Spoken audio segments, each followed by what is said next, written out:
Time হচ্ছে না? আচ্ছা, ঠিক আছে। তাহলে আজকে আজকে কি সম্বন্ধে পড়াবো? আগে স্যালাইন দেওয়া শেখাবো নাকি? হ্যাঁ, আচ্ছা।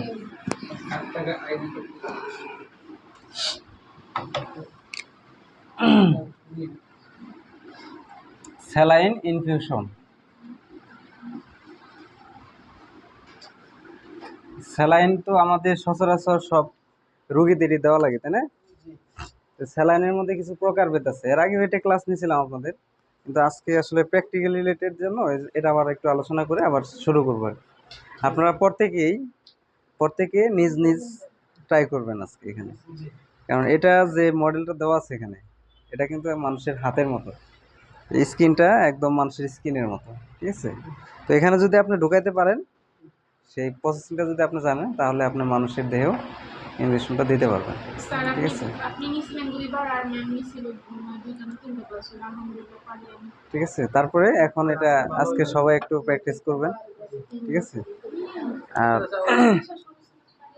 এই স্যালাইনটা আমরা জানি, মানে হলো স্যালাইন সাধারণত কেন দেওয়া হয়? স্যালাইন সাধারণত দেওয়া হয় ডায়রিয়াতে দেওয়া হয়। ডায়রিয়া, ডিহাইড্রেশন, ডিহাইড্রেশন তারপরে হচ্ছে বার্ন, তারপরে হচ্ছে আপনার ট্রমা, ঠিক আছে? তারপরে হচ্ছে আপনার এক্সটার্নাল ব্লিডিং, এক্সটার্নাল আর ইন্টারনাল ব্লিডিং, ঠিক আছে? তারপরে হচ্ছে আপনার ইলেকট্রিক বার্ন,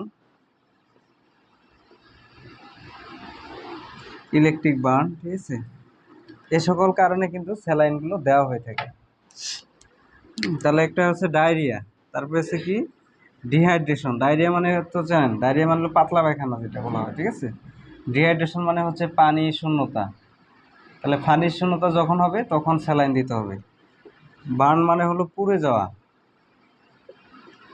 যাওয়া, ঠিক আছে? আর আরেকটা হচ্ছে হলো কি বমিটিং, হ্যাঁ, বমি করা, ঠিক আছে? তারপরে হচ্ছে আপনার ট্রমা, আঘাত লাগার পর, ঠিক আছে না? আঘাত লাগতে হলে। তারপরে এক্সটার্নাল আর ইন্টারনাল যদি ব্লিডিং হয়, দেখা যাচ্ছে কোনো একটা ব্লিডিং হচ্ছে, সেটা দেহের এক্সটার্নাল হচ্ছে বা ইন্টারনাল হচ্ছে, সেক্ষেত্রে দেওয়া হয়ে থাকে। ইলেকট্রিক বার্ন মানে হলো ইলেকট্রিক শক খাওয়ার পরেও কিন্তু দেওয়া হয়ে থাকে। আবার কখন দেওয়া হয়? আবার দেওয়া হচ্ছে আপনার শকে দেওয়া হয়, SHOCK, শক, ঠিক আছে? শকেও কিন্তু এই এটা দেওয়া হয়ে থাকে। তাহলে আমরা আজকে শিখবো হচ্ছে এই যে আমাদের যে স্যালাইনগুলো আছে, স্যালাইনটা কয় ধরনের, ঠিক আছে? 3 ধরনের, হ্যাঁ। তাহলে এই সকল ক্ষেত্রে কিন্তু দেওয়া হয়। আপনি যে বললেন না যে আপনার ডেঙ্গুতে স্যালাইন দেওয়া হয়, ডেঙ্গুতে স্যালাইন দেওয়া হয় কেন জানেন? যদি পেশেন্টের ডেঙ্গু থেকে ডিহাইড্রেশন হয়, যদি তার ডেঙ্গু ফিভারটা যদি হ্যামোরেজিক ফিভার হয়, তখন কিন্তু এই স্যালাইন ইনফিউশন করা লাগে, ঠিক আছে? তো ডেঙ্গু এটা কোনো ইন্ডিকেশন না, মানে হলো স্যালাইন দেওয়ার জন্য ডেঙ্গু হলে যে দিতে হবে এটা কোনো ইন্ডিকেশন না, কিন্তু এটা ইন্ডিকেশন, মানে বমি হচ্ছে তখন স্যালাইন দিতে হবে, ঠিক আছে? ডিহাইড্রেশন আছে, ডায়রিয়া আছে, তখন তাকে স্যালাইন দিতে হবে, ঠিক আছে? তারপরে বার্ন আছে, পুড়ে গেছে, সেটা হতে পারে ইলেকট্রিক বার্ন, ঠিক আছে? হতে পারে কেমিক্যাল বার্ন, হতে পারে আপনার ফ্লায়ার বার্ন, ঠিক আছে? যে কোনো বার্নে আমরা দিতে পারি। এক্সটার্নাল আর ইন্টারনাল ব্লিডিং, কোনো জায়গায় কেটে গিয়ে আপনার এক্সটার্নাল বা ইন্টারনাল ব্লিডিং হচ্ছে, দেহের ভিতরেও অনেক সময় ব্লিডিং হয়, যেগুলো আমরা দেখি না, ঠিক আছে? তো এই সকল ব্লিডিংয়ের ক্ষেত্রে, যেমন কারো একটা বন ফ্র্যাকচার আছে, যেমন বিশেষ করে তার ফিমার ফ্র্যাকচার আছে, ওই ফিমার ফ্র্যাকচার হলে দেখা যায় যে যদি সেটা এক্সটার্নাল না হয়, যদি বাইরে যদি হাতটা বের হয়ে না আসে, কিন্তু ভিতরেই কিন্তু ওইখান থেকে ব্লিডিং হয়, ব্লিডিং হয়ে জায়গাটা ফুলে যায়, এটা হলো ইন্টারনাল ব্লিডিং। ওই ইন্টারনাল ব্লিডিংয়ের ক্ষেত্রেও যদি ব্লাডটা বাইরে বের না হয়ে আসে, যদি ভিতরে যদি জমা থাকতে থাকে, তাহলে কিন্তু তাকে কি করতে হবে? স্যালাইন দিতে হবে। কারণ ওই ফ্লুইডগুলো এক্সটার্নাল বা এক্সট্রা সেলুলার স্পেসে জমে থাকে, সেগুলো আমাদের সমস্ত বডিতে সার্কুলেটেড হয় না। আর সার্কুলেশন না হলে তাহলে কি হবে? তাহলে বডি ফ্লুইড লস হয়ে যাবে, আর বডি ফ্লুইড লস হয়ে গেলে আপনার সমস্ত শরীরে তার অক্সিজেনের চাহিদা, ডিমান্ডটা পূরণ হবে না, সার্কুলেশনটা ঠিকভাবে হবে না। তাহলে একটা সময় পেশেন্টটা শকে চলে যাবে। শক হচ্ছে এমন একটা কন্ডিশন, যে কন্ডিশনে পেশেন্টের ব্লাড প্রেশার একদম কমে যায়, ঠিক আছে? ব্লাড প্রেশার কমে যায়, রোগীটার সমস্ত শরীর ঠান্ডা হয়ে যায়, ঠিক আছে, সার্কুলেশনের ফেলিওর হওয়ার কারণে।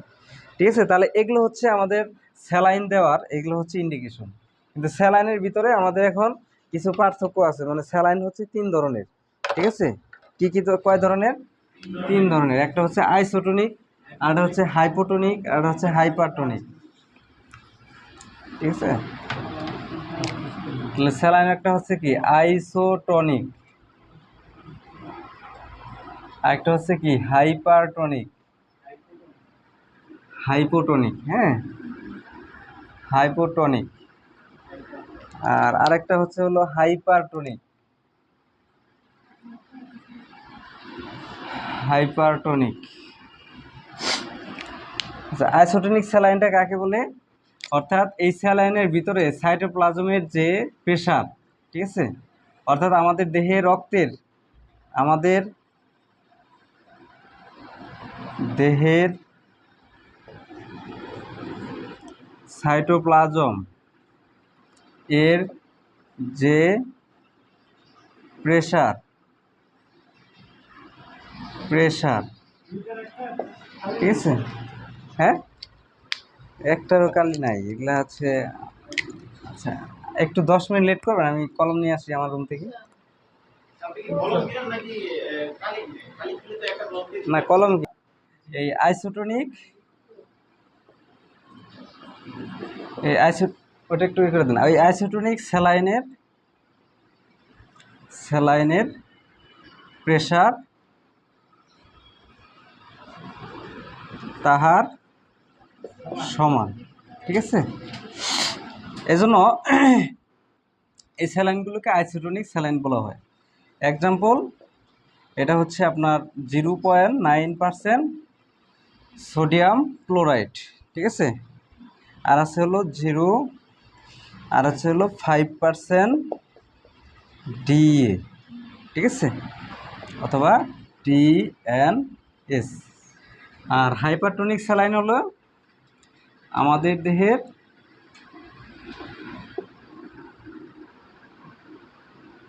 দেহের সাইটোপ্লাজম এর যে প্রেসার,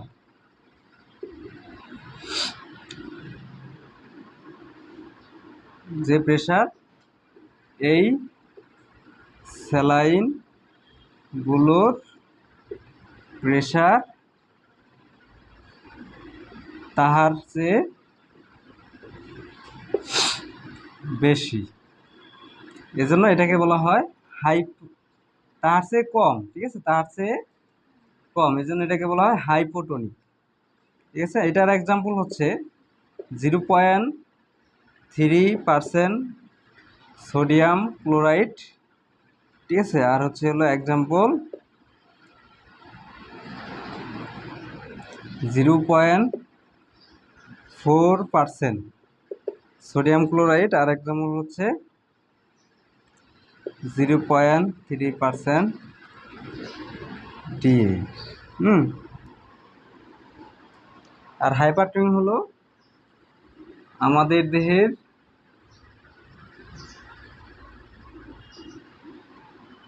সাইটোপ্লাজমের এর যে প্রেসার, এই স্যালাইনগুলোর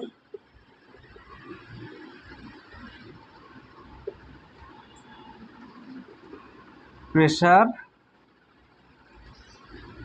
তাহার চেয়ে বেশি, ঠিক আছে, এজন্য এটাকে বলা হয় হলো হাইপারটোনিক, ঠিক আছে, এটাকে বলা হচ্ছে কি হাইপারটোনিক। 45% সোডিয়াম ক্লোরাইড, ঠিক আছে, আর এটা হচ্ছে 3% সোডিয়াম ক্লোরাইড, এটা হচ্ছে 10% ডিএ এবং ডিএনএস, ঠিক আছে।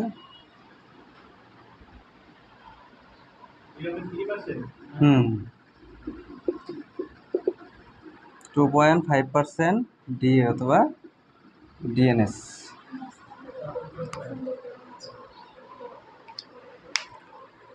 এটা উঠেছেন?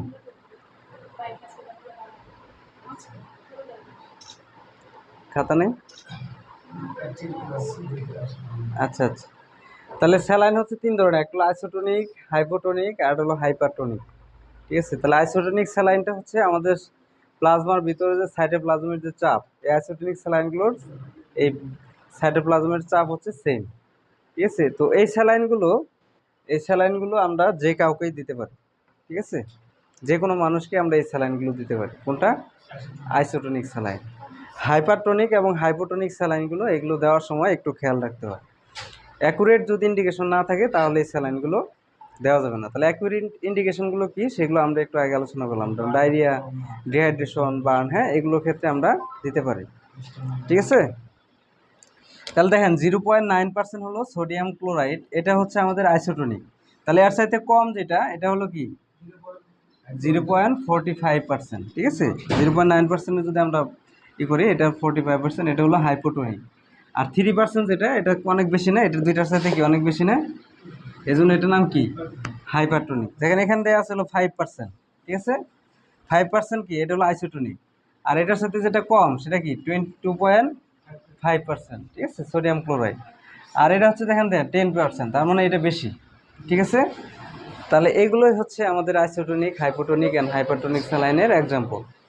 ঠিক আছে, তাহলে আমরা যে কোনো মানুষকে আমরা স্যালাইন দিতে পারবো কোনটা, সেটা হচ্ছে আইসোটোনিক স্যালাইন, অর্থাৎ 0.9% সোডিয়াম ক্লোরাইড, 5% ডি অথবা ডিএনএস, এই স্যালাইনগুলো আমরা মানুষকে দিতে পারবো, যে কাউকে দিতে পারবো। কিন্তু যদি অ্যাকুরেট ইন্ডিকেশন না থাকে তাহলে এই স্যালাইনগুলো দেওয়া যাবে না। 10% এবং 3% sodium chloride, 10% DA DNS, 0.45% sodium chloride আর 25% ডিএ বা ডিএনএস, এই স্যালাইনগুলো দিতে গেলে অবশ্যই আমাদের ইন্ডিকেশন খুঁজে বের করতে হবে যে তার আসলে এই সমস্যাগুলো আছে কিনা। ঠিক আছে, আচ্ছা, এখন আমরা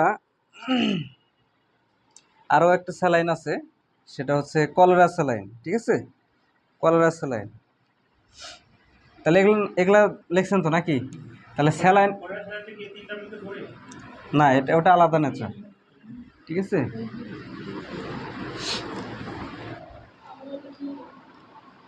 কলেরা স্যালাইনটা, এটা আইসোটোনিক স্যালাইন। ঠিক আছে, এটা আইসোটোনিক স্যালাইন, কিন্তু এটা আলাদা একটা ইন্ডিকেশন আছে, সেটা শুধুমাত্র ডায়রিয়াতে দেওয়া হয়। বুঝতে পারছেন?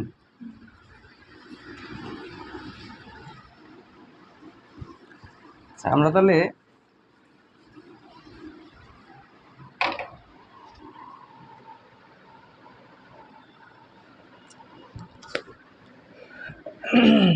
কলেরা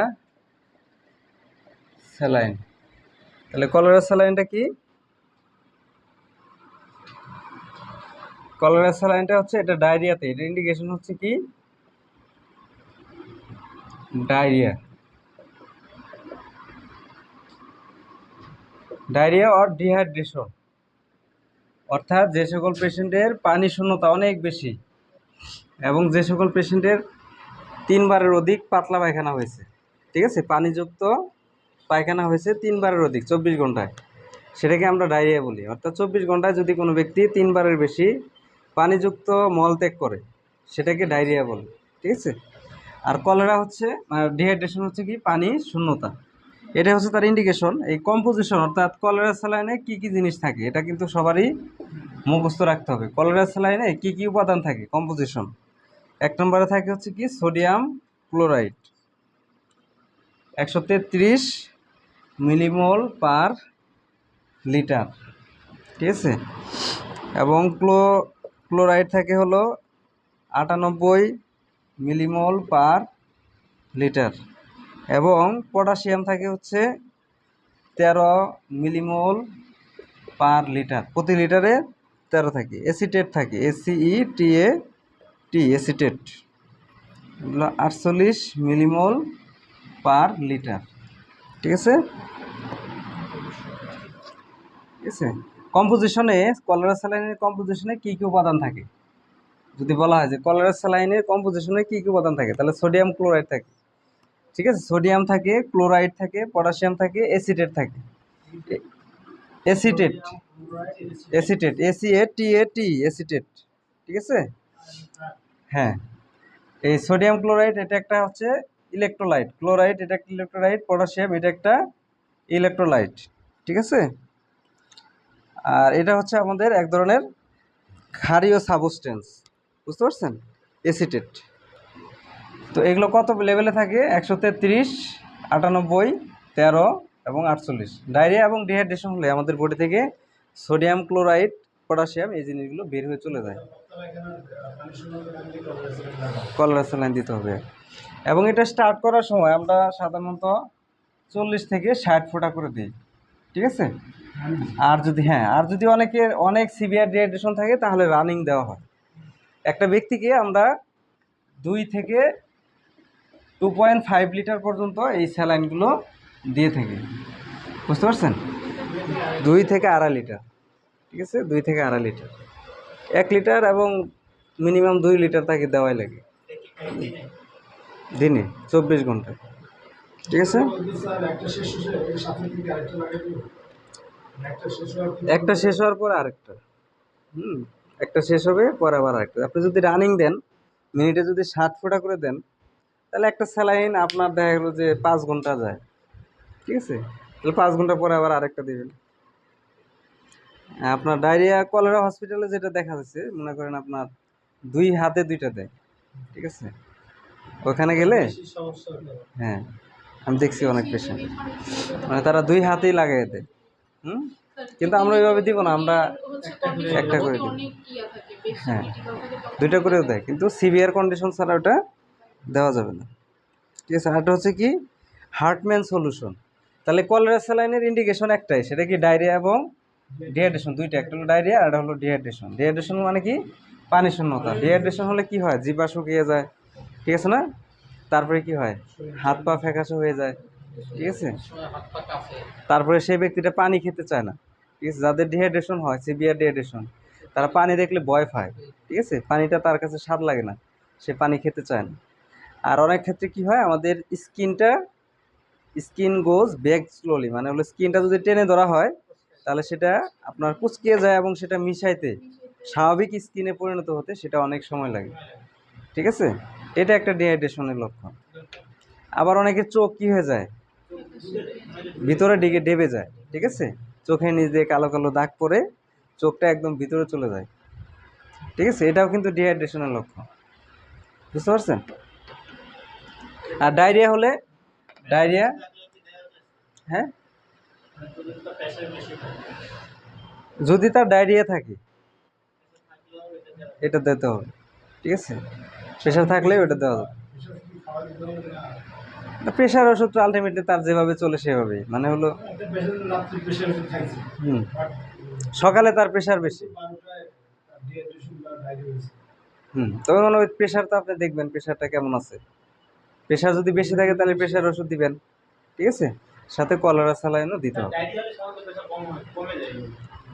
এমনি তো ফ্লুইড লস হয় তো অনেক, ঠিক আছে। যদি কোনো মানে হলো কোনো ব্যক্তির যদি প্রেশার বেশি থাকে তাহলে অবশ্যই প্রেশার ওষুধ দিতে হবে। আর ডায়রিয়ার জন্য অবশ্যই তাকে কলেরা স্যালাইন দিতে হবে, ঠিক আছে। আচ্ছা, ডায়রিয়া হলে আমাদের কিছু মানে হলো সাইন সিমটম আছে। মানে ডায়রিয়া হলে সব পেশেন্টেরই কিন্তু কলেরা স্যালাইন লাগে না, ঠিক আছে। ডায়রিয়ার 3 ধরনের সাইন সিমটম আছে, ঠিক আছে। একটা হলো নো সাইন অফ ডিহাইড্রেশন, মানে ডায়রিয়া হলে আমরা ডিহাইড্রেশনটাই দেখি, ঠিক আছে। ডায়রিয়া হলে যে তাকে স্যালাইন দিতে হবে এরকম না। মানে ডায়রিয়ার ভিতরে ডিহাইড্রেশনের আমরা সাইন সিমটম দেখব। ডিহাইড্রেশনের 3 ধরনের সাইন সিমটম থাকে। একটা হলো তার ডায়রিয়া আছে, ডিহাইড্রেশন নাই, এটাকে বলা হয় নো সাইন অফ ডিহাইড্রেশন, ঠিক আছে। একটা হচ্ছে তার ডায়রিয়া আছে, ডিহাইড্রেশনের সাম সাইন আছে, মানে হলো কিছু কিছু তার ডিহাইড্রেশনের লক্ষণ দেখা যাচ্ছে, ঠিক আছে। এটা হলো সাম সাইন অফ ডিহাইড্রেশন। এক্ষেত্রেও কিন্তু আপনার কলেরা স্যালাইন লাগবে না। যদি সিভিয়ার ডিহাইড্রেশন হয় তখন সেক্ষেত্রে আপনার এই কলেরা স্যালাইনটা লাগবে। যদি some sign of dehydration of no sign of dehydration থাকে তাহলে শুধুমাত্র তাকে ওআরএসটাই দিতে হবে, ঠিক আছে, ওরাল স্যালাইন, বুঝতে পারছেন। আচ্ছা, হ্যাঁ, আপনার কলেরা স্যালাইন তো আপনার এটা শুধু আপনার ডিহাইড্রেশন কারেকশন করবে। এখন ডায়রিয়াটা কি কারণে হয়েছে, সেটা যদি ব্যাকটেরিয়ার কারণে হয় তাহলে অ্যান্টিবায়োটিক দিতে হবে, ঠিক আছে। কারণ আমরা এখন ডায়রিয়ার চিকিৎসাতে যে অ্যান্টিবায়োটিকটা ব্যবহার করি সেটা হলো এজিথ্রোমাইসিন, ঠিক আছে। ডবল ডোজে দেওয়া হয় শুরুতে, পরে সিঙ্গেল ডোজে প্রতিদিন একটা করে 3 দিন বা 5 দিন পর্যন্ত তাকে খাওয়ানো হয়, বুঝতে পারছেন? আগে তো সিপ্রোফ্লক্সাসিলিন খাওয়ানো হতো, সিপ্রোসিনটাই খুব ভালো কাজ করতো। মেট্রোনিডাজল হচ্ছে একটা অ্যান্টি অ্যানোরেবিক বাগ, ঠিক আছে? এটা পেটের ভিতরে যদি কোনো অ্যানোরেবিক ব্যাকটেরিয়ার কারণে যদি তার ডায়রিয়াটা হয়, সেক্ষেত্রে মেট্রোনিডাজলটা দেওয়া হয়, ঠিক আছে? সিপ্রো মেট্রো দিয়ে আগে চিকিৎসাটা চলতো। এখন সিপ্রোসিন অনেকের খেতে খেতে কী হয়ে গেছে, এটা রেসিস্ট্যান্ট হয়ে গেছে, ঠিক আছে? এখন এজিথ্রোমাইসিন দেওয়া হয়, বুঝতে পারছেন? আচ্ছা, এখন আমরা পড়বো হলো হার্টম্যান সলিউশন, ঠিক আছে? হার্টম্যান সলিউশন, এটা একটা স্যালাইনের নাম। কি নাম? হার্টম্যান সলিউশন।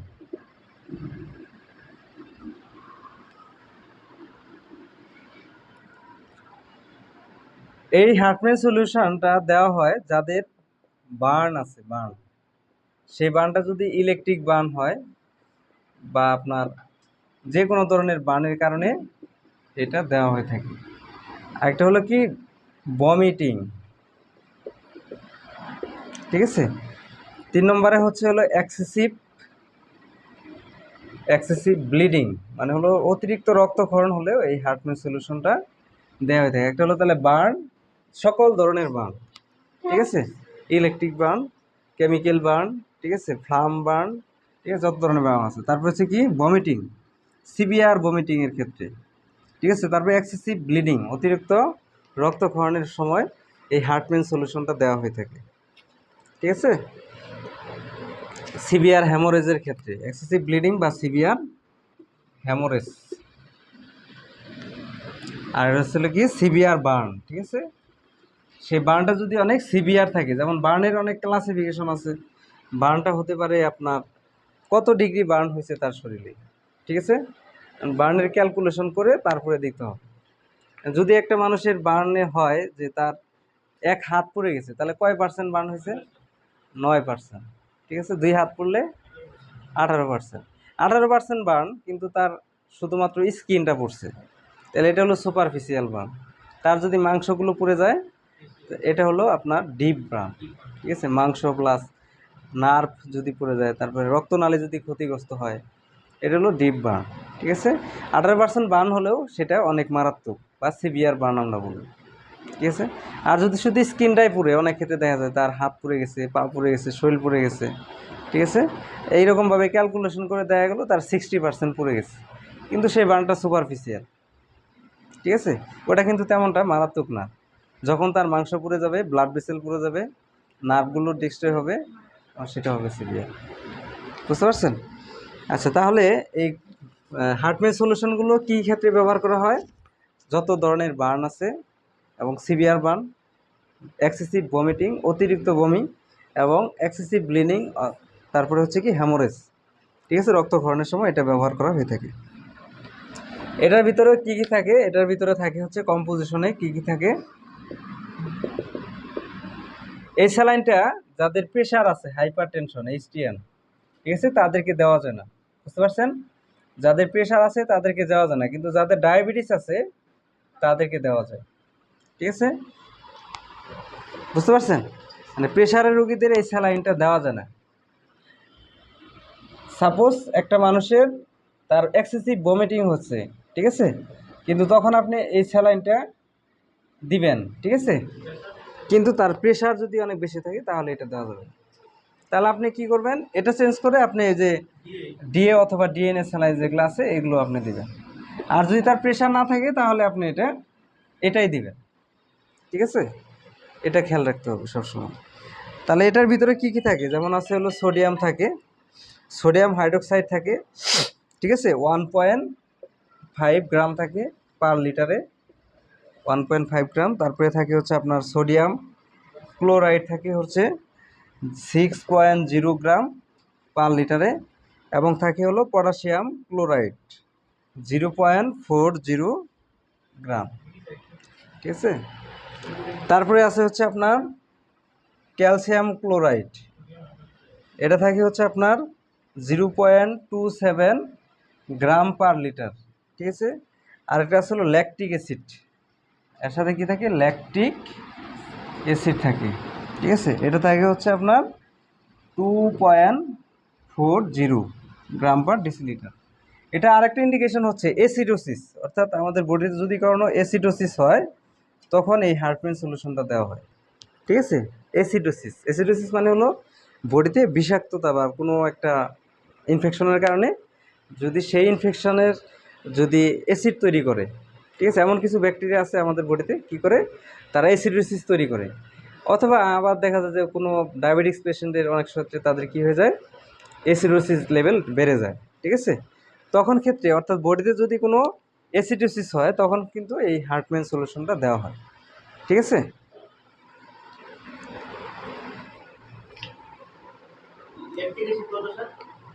ল্যাকটিক অ্যাসিড হলো 2.4 ml, 2.4 ml per litre, 2.4 ml per litre এটা থাকে। ঠিক আছে, তাহলে কী কী থাকে, সোডিয়াম হাইড্রোক্সাইড, সোডিয়াম ক্লোরাইড। ঠিক আছে, সোডিয়াম মিন্স এগুলো কি করে, আমাদের প্রেশারকে বাড়ায়, বুঝতে পারছেন। সোডিয়াম ক্লোরাইড কি করে, সোডিয়াম ক্লোরাইড এটা একটা লবণ। ঠিক আছে, এটা একটি লবণ। এখানে সোডিয়াম অক্সাইড আছে যে, হ্যাঁ, পটাশিয়াম ক্লোরাইড এটাও লবণ। ঠিক আছে, হ্যাঁ, বুঝতে পারছেন। তাহলে এখানে কি থাকে, একটা sodium oxide, sodium chloride, potassium chloride, calcium chloride, আর আসলে কি lactic acid.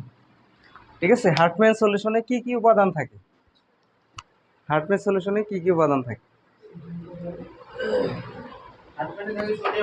Sodium hydroxide, sodium chloride, potassium chloride, calcium chloride, আর এটা হচ্ছে ল্যাকটিক অ্যাসিড। ঠিক আছে,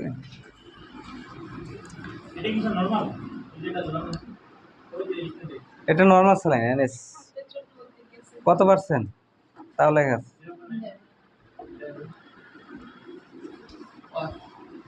হ্যাঁ, না না, নর্মাল স্যালাইন কত পার্সেন্ট, 0.9%। এটা কোন ধরনের স্যালাইন, নর্মাল স্যালাইন, আইসোটোনিক। এই আইসোটোনিক স্যালাইনগুলো এগুলো দিয়ে আপনার ড্রেসিং করা হয়, যাদের ব্লাড প্রেশার কম তাদেরকে ওই স্যালাইনগুলো দেওয়া হয়। ঠিক আছে, তাহলে এখন আমরা পড়বো হচ্ছে নর্মাল স্যালাইন, নর্মাল স্যালাইন বা এনএস, যেটা আমরা এখানে দেখতে পাচ্ছি। ঠিক আছে,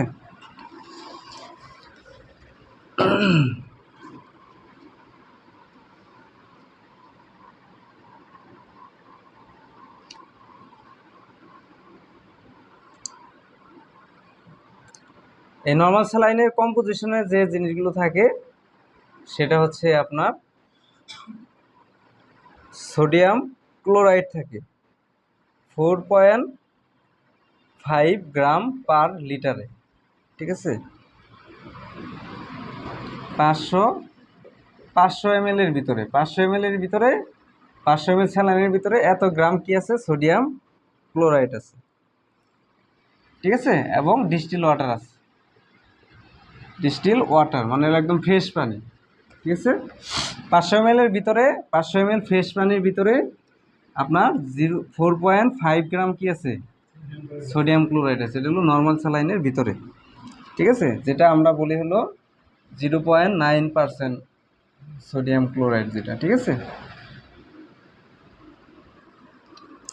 আচ্ছা, এখন এটার যে ইউজটা, মনে করেন এটা কোন কোন ক্ষেত্রে ব্যবহার করা হয় সেটা আমরা যদি দেখি, তাহলে হলো ভলিউম কারেকশন,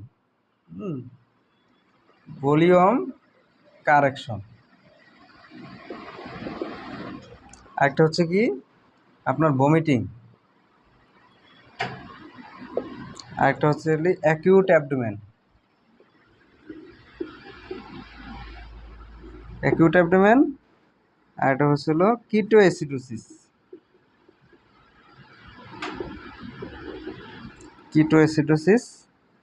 আর 3 নম্বর হলো post operative patient, post operative patient. Post operative patient মানে হলো যে পেশেন্টটার অপারেশন থেকে বের করে ওয়ার্ডে নিয়ে যাওয়া হয়েছে, সেগুলো পোস্ট অপারেটিভ। প্রি অপারেটিভ মানে হলো অপারেশনের পূর্বে, অপারেটিভ মানে হলো অপারেশনের সময়, অপারেশনের সময়। ঠিক আছে, তাহলে সোডিয়াম এটার ইউজ হলো ভলিউম কারেকশন, অর্থাৎ দেখা গেলো কারো ডায়রিয়া হচ্ছে, ডিহাইড্রেশন আছে, অথবা অতিরিক্ত রক্তক্ষরণ হয়েছে, হওয়ার পরে আপনি তাকে ওই সোডিয়াম মানে হলো হার্টম্যান সলিউশন দিছিলেন। ঠিক আছে, তখন আপনি ওই হার্টম্যান সলিউশন শেষ করার পরে তখন মেইনটেইন হিসেবে আপনি এই সোডিয়াম ক্লোরাইডটা দিতে পারেন, মানে যে নর্মাল স্যালাইনটা তখন দিতে পারেন। ভলিউম কারেকশন অর্থাৎ যে কোনো ধরনের ডিহাইড্রেশন, ডায়রিয়া বা এক্সেসিভ ভমিটিংয়ের পরে বা রক্তক্ষরণের পরে যখন আপনি যে স্যালাইনটা দিছেন, ওই স্যালাইনটার পরে আপনি নর্মালি এই স্যালাইনটা দিতে পারেন। ঠিক আছে, মানে হলো সার্কুলেশনটাকে ঠিক রাখার জন্য, তার পালস, ব্লাড প্রেশারটাকে ঠিক রাখার জন্য আমাদের এটা দিতে হবে। ঠিক আছে, একটা হচ্ছে কি vomiting and acute abdominal pain. ঠিক আছে, মানে হঠাৎ যদি কারো পেট ব্যথা হয়, ঠিক আছে, তখন আমরা কি করি, তার মুখে খাওয়াটা বন্ধ করে দিই। ঠিক আছে, তখন ওই সময় আমরা তাকে এই নর্মাল স্যালাইনটা দিই। বুঝতে পারছেন? যদি নর্মাল স্যালাইন দেই, কিন্তু তারপরে নর্মাল স্যালাইন কাদের দেওয়া যাবে না, সেগুলো যাদের প্রেশার অনেক বেশি, কারণ পেটে ব্যথা আছে কিন্তু তার প্রেশার অনেক বেশি, তাই কিন্তু এই নর্মাল স্যালাইনটা দেওয়া যাবে। ঠিক আছে, আর একটা হলো পোস্ট অপারেটিভ পেশেন্ট, অর্থাৎ যাদের অপারেশনের পরে পেট ব্যথা আছে যাদের, তাদেরকে নর্মাল স্যালাইন দেওয়া যাবে। ঠিক আছে, কিন্তু ওই ব্যক্তিটার যদি প্রেশার থাকে, হাই প্রেশার যদি থাকে, হাইপার টেনশন থাকে, তাহলে দেওয়া যাবে। নর্মাল স্যালাইনের ভিতরে কি আছে, সোডিয়াম ক্লোরাইড আছে, এটা প্রেশার আরও বাড়াবে। তাহলে অ্যাবডোমিনাল পেইন থাকলেও আমরা তাকে, সেই পেশেন্টটাকে এই সোডিয়াম ক্লোরাইড, এই নর্মাল স্যালাইনটা দিতে পারতেছি না। আসলে এই নর্মাল স্যালাইনটা কাটা সেরার পরে মনে করেন আপনার ড্রেসিং করার ক্ষেত্রে এই নর্মাল স্যালাইনটা ব্যবহার করা হয়। বুঝতে পারছেন? ড্রেসিং করা হয়, ড্রেসিং করার ক্ষেত্রে এই নর্মাল স্যালাইনটা ব্যবহার করা হয়। কোন পেশেন্টের? ডিএ দেওয়া যাবে। DA, dextrose aqua. যাদের প্রেশার আছে তাদের যদি আপনি স্যালাইন দিতে চান, তাহলে ডিএ স্যালাইন দিতে হবে, ডিএ স্যালাইন, ডেক্সট্রোজিন অ্যাকোয়া। কারণ এই স্যালাইনের ভিতরে কোনো নর্মাল স্যালাইন নাই, অর্থাৎ সোডিয়াম ক্লোরাইড নাই। ঠিক আছে, শুধু আছে হলো কি গ্লুকোজ। এটা আবার ডায়াবেটিস পেশেন্টদের দেওয়া যাবে না। ঠিক আছে, যাদের, হ্যাঁ, যাদের ডায়াবেটিস আছে তাদের কিন্তু এই স্যালাইনটা দেওয়া যাবে না, এবং ডিএনএসও দেওয়া যাবে না। ঠিক আছে, ডিএনএসও ডায়াবেটিস পেশেন্টদের দেওয়া যাবে না। ঠিক আছে, যেখানে ডি আছে সেই স্যালাইনটা ডায়াবেটিস পেশেন্টদের দেওয়া যাবে না। তাহলে কী দিতে হবে, ডায়াবেটিস পেশেন্টে শুধু নর্মাল স্যালাইন অথবা হার্টম্যান সলিউশন। ঠিক আছে, হার্টম্যান সলিউশন, এই দুইটা হচ্ছে ডায়াবেটিস পেশেন্টদের দেওয়া যাবে। আর এই দুইটা দেওয়া যাবে না। ঠিক আছে, ডায়াবেটিস পেশেন্টদের দেওয়া যাবে না। ঠিক আছে, এন যেটা আছে, এনটা হাইপার টেনশন রোগীদের দেওয়া যাবে না, হাইপার টেনশন রোগীদের দেওয়া যাবে না। হ্যাঁ, ডিএনএস, তারপরে নর্মাল স্যালাইন, ঠিক আছে, এগুলো হাইপার টেনশনকে দেওয়া যাবে না। ডিএনএস ডায়াবেটিস পেশেন্টদের দেওয়া যাবে। ডায়াবেটিস পেশেন্টদের আবার দেওয়া লাগে কখন, যখন তার গ্লুকোজ লেভেল কমে যায়। ঠিক আছে, 25% ডিএ, এই স্যালাইনটা আমরা ডায়াবেটিস পেশেন্টদের দিই। কখন দেই, যখন তার গ্লুকোজ লেভেলটা 3 মিলিগ্রাম পার ডিসিলিটারের কমে চলে আসে। ঠিক আছে, অর্থাৎ ডায়াবেটিস যখন 3-এর নিচে চলে আসে তখন তাকে দিতে হয়। বুঝতে পারছেন? আচ্ছা, হচ্ছে 5% ডিএনএস আর হলো 5% ডিএ।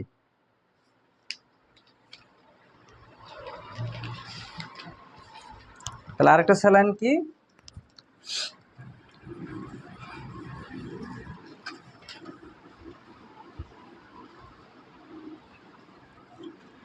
আমরা প্র্যাকটিসটা করতে পারতেছি না, তাই না, সময় চলে যাচ্ছে।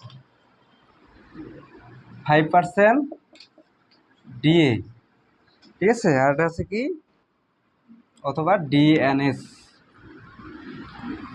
ঠিক আছে, এই ডিএনএস এর ভিতরে কি কি উপাদান থাকে, ডিএনএস এর ভিতরে থাকে হলো সোডিয়াম 4.5 গ্রাম, গ্লুকোজ থাকে হলো 25 গ্রাম, এবং ওয়াটার থাকে হচ্ছে 500 ml। ঠিক আছে, ডি এর মধ্যে কি থাকে, ডি এর মধ্যে থাকে হচ্ছে গ্লুকোজ 25 গ্রাম, আর থাকে হলো ওয়াটার। ঠিক আছে, 500 ml। তাহলে ডিএ এবং ডিএনএস এর মধ্যে পার্থক্য কি? পার্থক্য হলো তার সোডিয়াম নাই। ঠিক আছে, অর্থাৎ ডিএনএস স্যালাইনের ভিতরে তার সোডিয়াম আছে, আর ডিএ স্যালাইনের ভিতরে সোডিয়ামটা নাই। এটা যে ইন্ডিকেশনগুলো যে কোন কোন ক্ষেত্রে এটা ব্যবহার করা হয়, সেই ইন্ডিকেশনগুলো হলো আপনার প্যারেন্টারাল নিউট্রিশন,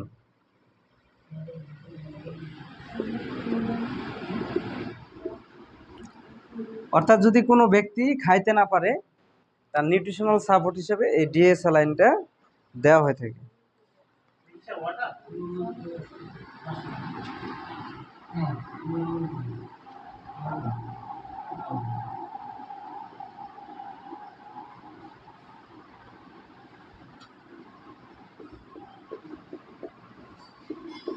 পোস্ট অপারেটিভ পেশেন্টের ক্ষেত্রে দেওয়া হয়ে থাকে, পোস্ট অপারেটিভ পেশেন্ট। ঠিক আছে, তারপরে হচ্ছে আপনার ভমিটিং। ঠিক আছে, তারপরে আপনার হলো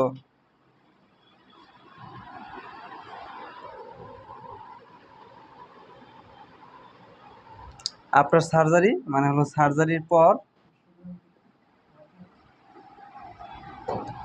ইন্টারভেনাস নিউট্রিশন। ঠিক আছে, intravenous nutrition, post operative patient, vomiting, আর হলো আফটার সার্জারি। ঠিক আছে, এই সকল ক্ষেত্রে ডিএ বা ডিএসএনএসটা দেওয়া হয়ে থাকে। আচ্ছা, এখন আমরা প্র্যাকটিস করবো, বুঝতে পারছেন স্যালাইন কীভাবে দিতে হয়।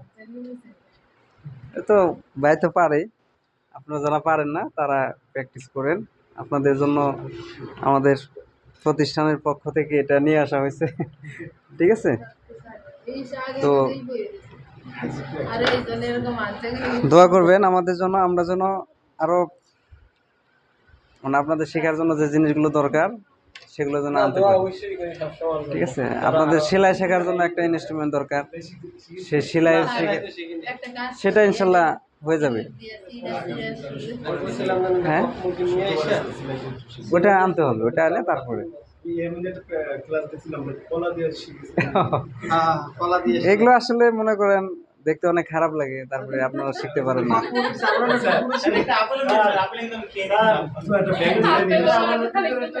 হ্যাঁ, হ্যাঁ, এটা সেভ করে